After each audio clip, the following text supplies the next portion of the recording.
কি রান্না করছো? চিকেন হবে, মশলা কষাচ্ছি।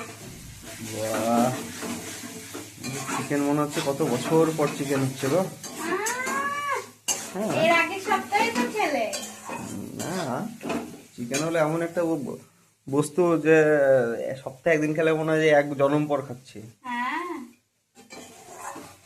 বাহ, এই কাঁচা লঙ্কা দিয়েই হবে চিকেন আজকে, শুকনো লঙ্কা দিয়ে করব না। মশলা কষাচ্ছি, চিকেন মশলা কষানোর পর চিকেন দেবো।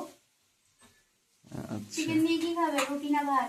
না, চিকেনের সাথে ভাতেরই একটা মানসিক আর শান্তির আমি সম্পর্ক তো আছে। রুটি করেছি। হ্যাঁ, তুমি রুটি করছো, তাহলে তুমি রুটি দিয়ে চিকেন খাও। তো আমি একজনের জন্য ভাত করব না। আমি রুটি বানাইছি বিকেলে, আমি হটপটে রেখে দিয়েছি রুটি। রুটি দিয়ে চিকেন খেতে হবে, কালকে সকালে খেও। আচ্ছা ঠিক আছে, তাহলে রুটি দিয়ে চিকেনই হবে না। হ্যাঁ, ঠিক আছে, রুটি আর চিকেনই খেয়ে নিবো তাহলে। ঠিক আছে। ঠিক আছে, করো।